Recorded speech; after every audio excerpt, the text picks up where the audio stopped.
कैसे हैं दोस्तों। आज के वीडियो में हम फाइनेंशियल ईयर एंडिंग के टाइम पे कौन से रिपोर्ट जो है वो अपने लिए बहुत ही यूज़फुल हो सकते हैं टैली में, वो मैं बताने वाला हूँ। तो ये वीडियो को लास्ट तक ज़रूर देखिएगा।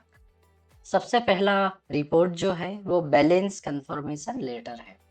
जब भी फाइनेंशियल ईयर खत्म हो जाता है या एंड होने को है, तो अपने जितने भी कस्टमर है या अपनी जितने भी पार्टीज है उनको बैलेंस कंफर्मेशन लेटर देना बहुत ही जरूरी है।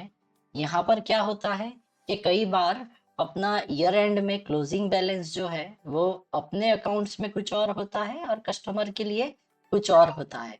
ऐसा होने का रीजन क्या है कि अपना डेबिट या क्रेडिट नोट की एंट्रीज जो है कई बार मिस हो जाती है। तो उसके चलते बैलेंस कंफर्मेशन लेटर जो है वो देना बहुत ही अपने लिए फायदेमंद हो सकता है। तो कहाँ से जाना है बैलेंस कंफर्मेशन लेटर के डिस्प्ले मोड रिपोर्ट में, अपना अकाउंट्स बुक्स में, लेजर में चलते हैं और एक अनुपेन कंपनी का अपना ये पर्टिकुलर फाइनेंशियल ईयर जो है 1 अप्रैल 24 लेके अपना 1 अप्रैल 24 से लेके 30 मार्च 25 तक का डेटा आपको लेना है। मैंने यहाँ पर डेटा नहीं है इसलिए 1/4/20 लिया है, पर 1/4/24 से लेके 31 मार्च 25 जो फाइनेंशियल ईयर है वो फाइनेंशियल ईयर का डेटा को आप सिलेक्ट करिए। और क्लोजिंग बैलेंस जो आ रहा है 16,000 आ रहा है अनुपेन कंपनी के लिए। क्लोजिंग बैलेंस 16,000 का आ रहा है। तो इसको अपना कंफर्मेशन बैलेंस कंफर्मेशन लेटर कैसे भेज सकते हैं, तो प्रिंट पे क्लिक किया और प्रिंट पे क्लिक करने के बाद अपने को करंट पे एंटर करना है। जैसे ही एंटर करेंगे, ये तो लेजर अकाउंट आ रहा है रिपोर्ट टाइप, अपन को कॉन्फ़िगरेशन में चलना है, रिपोर्ट टाइप को चेंज करना है कन्फर्मेशन ऑफ अकाउंट्स और एंटर।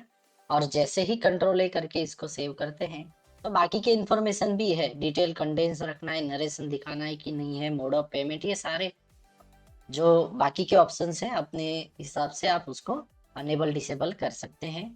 अभी हम इस पर्टिकुलर जो कंफर्मेशन ऑफ अकाउंट्स का कंफर्मेशन लेटर है उसका प्रीव्यू देखते हैं और इसको जूम करते हैं तो आप देख पा रहे हैं कि यहाँ पर ये कंफर्मेशन लेटर जो है वो पूरा डिटेल में अपन को अनुपेन कंपनी को कौन सी डेट में दे रहे हैं और कौन से पीरियड के लिए 1 अप्रैल से 31 मार्च 25 के लिए है। Given below is a detail of your account अपने पूरे मैसेज के साथ चलता है। आपको ये हार्ड कॉपी या सॉफ्ट कॉपी में भेजना है और उनसे कंफर्मेशन लेना है कि ये अमाउंट जो है फाइनेंशियल ईयर एंडिंग पे क्लोजिंग बैलेंस है। तो ये एक्टिविटी करनी बहुत ही जरूरी है जिससे आपका कस्टमर के साथ रिलेशन जो है वो बहुत ही अच्छी तरह से बना रहता है। अभी दूसरे भी बहुत अच्छे रिपोर्ट्स जो है मैं अभी आपको ये वीडियो में बताने वाला हूँ। तो वो दूसरे कौन से रिपोर्ट्स है वो हम एक बार, तो दूसरे रिपोर्ट्स को देखने के लिए मैं एक प्रेजेंटेशन मेरी जो है ओपन करता हूँ कि new financial year is upon you. अभी 25 मार्च महीना जो है खत्म हो रहा है और अप्रैल 2025 में नया फाइनेंशियल ईयर स्टार्ट होने वाला है। तो number of activities to be completed and task are perform are really high. तो in this scenario new year smooth transition होना बहुत ही जरूरी है और उसके लिए वेल प्रिपेयर्ड होना भी बहुत जरूरी है। और टेली यूसेज जो है ये दरमियान बहुत ही ज्यादा पीक पे होता है क्योंकि बहुत सारे रिपोर्ट जनरेट करने होते हैं, रिटर्न फाइल करना होता है, बिजनेस डेटा अपना जो है वो बहुत बार फ्रिक्वेंटली देखना पड़ता है और अपनी पूरी ऑर्गेनाइजेशन जो है फाइनेंशियल ईयर एंडिंग में फुल्ली ऑक्यूपाइड होती है। तो Tally Prime could help you in many ways and that would be the agenda of today's session कि आज का सेशन में आपको कैसे टैली आपके बिजनेस के इनसाइट्स है वो बहुत अच्छी तरीके से मिले और आपका क्वार्टर है बहुत अच्छी तरीके से क्लोज हो। Think ahead, think smart with new Tally Prime release 6.0। तो close your year faster than ever before, work faster, work smarter, work easier. तो वो आज के सेशन में देखेंगे। तो इंसाइट्स कहाँ से मिलते हैं, तो अपना इंसाइट्स जो है वो वैसे अपना रूटीन सर्च है हम गूगल से करते हैं, तो टैली का सर्च जो है वो गो टू से होता है। तो मैजिकल रिपोर्ट इंजन जो है अपन को बहुत सारी इंसाइट्स देता है और आज के सेशन में मैं उसी के बारे में आपको बहुत सारी अच्छे रिपोर्ट्स बताने वाला हूँ। तो पहला रिपोर्ट है कोई एक स्टॉक आइटम है, उसके लिए टॉप बायर सेलर कौन है, वो अगर मुझे देखना है तो गो टू का रिपोर्ट जो है मुझे वो इंफॉर्मेशन देता है। आपने बिल्कुल सही सुना है कि गो टू के रिपोर्ट से टॉप बायर सेलर रिपोर्ट आप कोई एक आइटम के लिए देख सकते हैं। चलिए मैं टैली की स्क्रीन पे चलता हूँ, गो टू बटन पे क्लिक करता हूँ और यहाँ पर T O P top buyer seller report यहाँ पर मुझे मिल गया। और ये मैंने जैसे ही एंटर किया, मुझे कोई एक आइटम सिलेक्ट करनी है। जैसे ही मैंने आइटम को सिलेक्ट किया, वो आइटम के लिए मैंने कहाँ से सबसे ज्यादा मटेरियल परचेस किया है, किसको सबसे ज्यादा मटेरियल बेचा है, कौन सी पार्टी ने मेरे से सबसे ज्यादा मटेरियल लिया है और कितनी क्वांटिटी में लिया है, मुझे यहाँ पर दिख जाता है। तो टॉप बायर सेलर रिपोर्ट जो है, कोई आइटम को बेचना है तो देखने से बहुत सारे इंसाइट मिल सकते हैं। पूरे फाइनेंशियल ईयर का डेटा ये अपन को दिखाता है कि कौन सा कस्टमर कितना अपने से ले चुका है। अभी दूसरा रिपोर्ट है, वो है लेजर मूवमेंट एनालिसिस रिपोर्ट। यहाँ पर ये लेजर मूवमेंट एनालिसिस रिपोर्ट, ये रिपोर्ट जो है वो अपन को कोई पार्टी का लेजर जो है वो उसके बारे में इंफॉर्मेशन, बिल्स रिसीवेबल रिपोर्ट। तो जैसे ही मैंने यहाँ पर क्लिक किया तो मुझे कौन सी पार्टी से कितना पैसा बाकी है, कितने टाइम से ओवर ड्यू है, कौन से डेट पे ड्यू हो रहा था, सारी डिटेल यहाँ पर देखने मिल जाती है। अभी इतना तो नहीं, इसके साथ साथ मान लो मेरे पास बहुत सारी पार्टी है, अभी 30 दिन का तो मैं क्रेडिट पीरियड देता हूँ, वहां तक वो पार्टी को मुझे फॉलोअप नहीं लेना है। बाकी की पार्टी जो है 30 से 180 दिन और 180 दिन से ज्यादा, वैसे अलग अलग बकेट में अगर मुझे ये रिपोर्ट को बाइफरकेट करना है तो सिंपली मुझे एजिंग मेथड पे क्लिक करना है और एजिंग बाय ड्यू डेट को सिलेक्ट करता हूँ। 0 to 30, 30 to 180, 180 to अबव, ऐसा आप जितना भी 180 से लेट से 360 और उसके अबव, वैसा मुझे जितना भी बाइफरकेशन चाहिए वो मुझे यहाँ पर देके एक्सेप्ट करना है।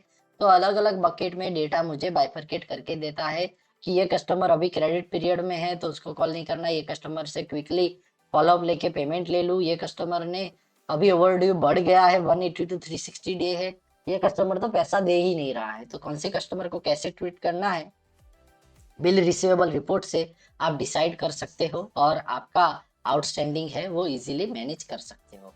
यहाँ पर एक और बहुत ही बढ़िया टेली प्राइम में ऑप्शन है, वो है सेव व्यू का। अभी मैंने ये एजिंग एनालिसिस का रिपोर्ट तो बना दिया, 30 to 180, 180 to 360। तो मैं ये सेव व्यू करके सेव कर लूँ तो मेरी जो भी कंपनी है, बिल रिसीवेबल और एजिंग बराबर है, तो इस तरह से अगर मैं कंट्रोल ए करके सेव कर लेता हूँ और मैं गो टू पे क्लिक कभी भी करूंगा तो बिल रिसीवेबल एजिंग में वो रिपोर्ट मुझे वही फॉर्मेट में सेव होके मिलता है। आपने एफएल में कॉन्फ़िगरेशन में कोई चेंजेस किए हैं या कोई पीरियड सिलेक्ट किया है, कुछ भी बेसिस ऑफ वैल्यू चेंज किया है, सेव व्यू कर लो, आपका कस्टमाइज रिपोर्ट परमानेंटली सेव हो जाएगा गो टू के अंदर यहाँ पर। तो ये पर्टिकुलर सेव व्यू जो है वो one of the magical feature है जो आपको आपके कस्टमाइज रिपोर्ट सेव करने में हेल्प करता है। इस तरह से आप बिल रिसीवेबल को भी इजीली मैनेज कर सकते हैं। टैली में रेशियो एनालिसिस करके एक रिपोर्ट है जो आपके बिजनेस का हेल्थ के बारे में डिटेल बताता है कि आपका बिजनेस में लिक्विडिटी कितना है, सॉल्वेंसी कितना है, कितना वर्किंग कैपिटल है, नेट प्रॉफिट परसेंटेज कितना है। उसके लिए गो टू पे क्लिक करना है, रेशियो एनालिसिस सिलेक्ट करना है, तो सिंपली आपका वर्किंग कैपिटल इतना है, कैश इन हैंड हाथ में कैश कितना है, बैंक अकाउंट में क्या है, सन्ड्री क्रेडिटर डेटर, आपका purchase account, sales account, net profit percentage, gross profit, operating cost, quick ratio, current ratio, सारी डिटेल आपको सिंगल स्क्रीन पे रेशियो एनालिसिस आपको बताता है। तो ये आपका ऑर्गेनाइजेशन का लिटमस टेस्ट है या पूरा हेल्थ बताता है। तो आपके ऑर्गेनाइजेशन के लिए भी आप रेशियो एनालिसिस को जरूर चेक करिएगा, आपको बहुत सारी इंफॉर्मेशन जानने को मिलेगी। प्रॉफिट एंड लॉस अकाउंट जो है आप बहुत बार देखते होंगे, बैलेंस शीट है बहुत बार देखते होंगे, पर क्या कभी आपने बैलेंस शीट को लास्ट ईयर से कंपेयर किया है? क्या आपने बैलेंस शीट को हाफ ईयरली और फर्स्ट हाफ सेकंड हाफ को एक साथ इस तरह से कंपेयर किया है? अगर नहीं किया है तो मैं अभी आपको बताऊंगा कि आप किस तरह से कर सकते हैं। तो लेट्स से अभी हम गेटवे ऑफ टैली पर प्रॉफिट एंड लॉस अकाउंट में चलते हैं, और यहाँ पर मैंने आपको वहां पर जैसे स्क्रीन पर दिखाया था वैसे हाफ ईयरली डेटा को कंपेयर करना है। तो सिंपली मुझे यहाँ पर ऑटो कॉलम पे क्लिक करना है। ऑटो कॉलम पे क्लिक करने के बाद आप यहाँ पर हाफ ईयरली लेट से मुझे डेटा को कंपेयर करना है, तो आपका ये हाफ में 1 अप्रैल से सितंबर तक ये था, सितंबर के बाद इसका कंपैरिजन ये था कि सेल्स जो है फर्स्ट हाफ में 1.5 लाख का हुआ, यहाँ पर 30,000 या 30 लाख, 1.5 करोड़ का हुआ, 30 लाख का ही हुआ। तो क्या हुआ, कैसे हुआ, एनालाइज करना हो तो आप कर सकते हो। कौन से हाफ में कैसा परफॉर्म हुआ वो आप कंपैरिजन इजीली कर सकते हैं ऑटो कॉलम में। आप इसको ड्रिल डाउन करके क्वार्टरली, मंथली या फिर आप उसको ईयरली भी कर सकते हैं।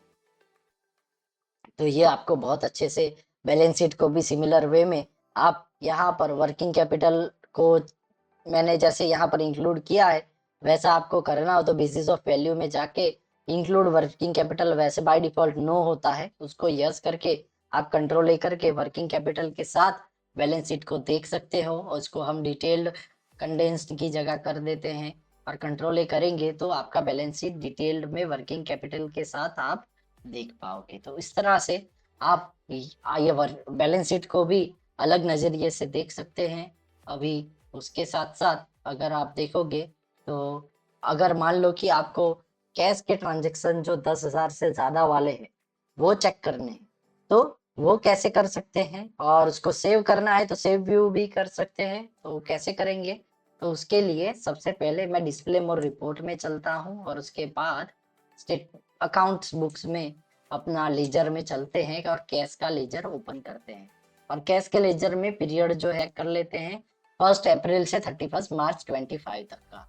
और उसके बाद आपको अप्लाई फिल्टर सिलेक्ट करना है और एडवांस फिल्टर पे क्लिक करना है। जैसे ही हमने अप्लाई फिल्टर, एडवांस फिल्टर किया उसके बाद filter row with voucher amount हम लेंगे। वाउचर अमाउंट, वाउचर अमाउंट, तो उसको अमाउंट करके सर्च करते हैं। लेजर अमाउंट ग्रेटर देन और इक्वल टू 10,000 जहां पर कैश में है वो मुझे दिखाना चाहिए। तो आपके फाइनेंशियल ईयर में जितने भी 10,000 से ज्यादा वैल्यू वाले ट्रांजेक्शन होंगे वो ये स्क्रीन पर बाय डिफॉल्ट आपको देखने मिल जाएंगे।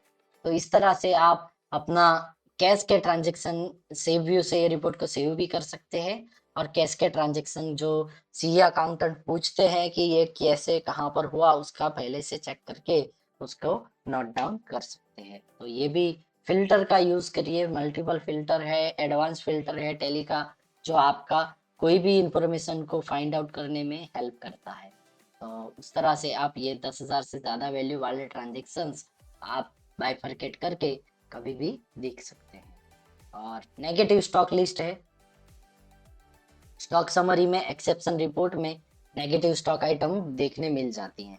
तो इससे क्या होता है कि अपना ये एक्सेप्शन रिपोर्ट जो है यहाँ पर क्लिक करना है और नेगेटिव स्टॉक आइटम पे जब भी क्लिक करेंगे तो by default negative stock item मिल जाती है, और अपन को जो भी गलती हुई है स्टॉक में वो करेक्शन करके वो अपन आइडेंटिफाई कर सकते हैं। कहाँ पर गए, तो गेटवे ऑफ टैली पे अपना जो है स्टॉक समरी रिपोर्ट जो है, ये स्टॉक समरी रिपोर्ट में अपने को एक्सेप्शन रिपोर्ट पे क्लिक किया, नेगेटिव स्टॉक आइटम किया, तो नेगेटिव क्वांटिटी जो जो है उसमें मैंने कहाँ गलती की है, नेगेटिव क्यों है, कोई क्वांटिटी ज्यादा सेल हो गई है, जीरो ज्यादा ऐड हो गया है किसी को, या फिर कोई एंट्री करनी छूट गई है परचेज की, मैं चेक कर सकता हूँ और नेगेटिव वाला जो पार्ट है उसको क्विकली करेक्ट कर सकता हूँ।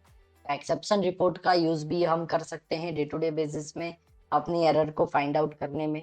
और उसके बाद है अपना लेजर जो है या फिर चेंज व्यू, जैसे एक्सेप्शन रिपोर्ट देखा वैसे चेंज व्यू को समझते हैं कि मान लो सेल्स रजिस्टर मंथली रिपोर्ट जो है उसको आपको फोर्टनाइटली या फिर वीकली या फिर उसका जो डेटा यहाँ पर दिख रहा है ना कि कौन सा बार ऊपर है कौन सा बार नीचे है, कौन से वीक में कम सेल हुआ, क्यों हुआ, कैसे हुआ, बहुत ज्यादा है तो कैसे हुआ, वो चेक करना है तो सेल्स रजिस्टर मंथली रिपोर्ट को आप चेक कर सकते हैं और उसको चेंज व्यू के मदद से जुदा दूसरे दूसरे उसके अलग अलग टाइप में उसको चेक कर सकते हैं। हम वो रिपोर्ट को यहाँ पर कहाँ से देख सकते हैं, तो डिस्प्ले मोर रिपोर्ट पे चलना है, अकाउंट्स बुक्स पे अपन को सेल्स रजिस्टर पे एंटर करना है। तो बाय डिफॉल्ट जो है अप्रैल में मंथ वाइज है, अपना मंथली सेल्स यहाँ पर दिख रहा है, ग्राफ नीचे दिख रहा है। मान लो चेंज व्यू में यहाँ पर करता हूँ और उसको हाफ ईयरली क्वार्टरली करूंगा तो 4 क्वार्टर का डेटा मुझे मिल जाएगा। फिर सेम वे में चेंज व्यू क्लिक करके उसको मैं मंथली करूंगा तो मंथ वाइज डेटा मिल जाएगा। उसको चेंज व्यू करके मैं वीकली करूंगा या फोर्टनाइटली करूंगा तो फोर्टनाइटली डेटा मुझे मिल जाएगा। तो इस तरह से आप डेटा को एनालाइज क्विकली कर सकते हैं, ड्रिल डाउन करके ग्रैन्युलर लेवल पे डेटा की डिटेल को चेक कर सकते हैं। और वर्किंग कैपिटल के साथ साथ आप बेसिस ऑफ वैल्यू में हमने जैसे देखा बैलेंस शीट को भी चेक कर सकते हो।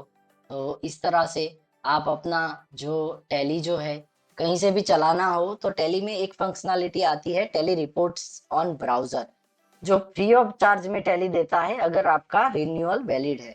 आप ब्राउजर में डेटा कहीं से भी एक्सेस कर सकते हैं प्रोवाइडेड आपका टीएसएस सब्सक्रिप्शन वैलिड है और आपका टैली चालू होकर इंटरनेट से कनेक्टेड है। तो आप टैली रिपोर्टिंग ब्राउजर जो है उसका यूज करके आपके रिपोर्ट्स जो है या स्टॉक है कहीं से भी आप चेक कर सकते हैं, उसका सेल्स का इनवॉइस डाउनलोड करके कस्टमर को दे सकते हैं। तो ट्रिप फीचर है, आप ट्रिप फीचर का वीडियो सर्च करिएगा तो कहीं पर भी आपको मिल जाएगा, जो आपके लिए बहुत ही हेल्पफुल हो सकता है। AWS पे भी अभी टैली अवेलेबल है। तो और ईवे बिल का रिपोर्ट है, जो आपकी इंफॉर्मेशन ईवे बिल में कौन सी मिसिंग है वो भी ढूंढ सकते हैं। ईवे बिल डायरेक्टली टैली से जनरेट होता है, same to same e invoice भी टैली से जनरेट होता है और उसकी इंफॉर्मेशन भी देता है। तो the best you can get this new year from Tally Prime. आप टेली प्राइम के मैजिकल रिपोर्ट्स मैंने आप सभी को बताए। तो अगर आपको ये वीडियो पसंद आया हो तो प्लीज़ इसको लाइक सब्सक्राइब ज़रूर करिएगा और ऐसे और वीडियो को देखने के लिए मेरे चैनल में बेल आइकन को ज़रूर प्रेस करिएगा। Thank you so much for watching the video. Thank you.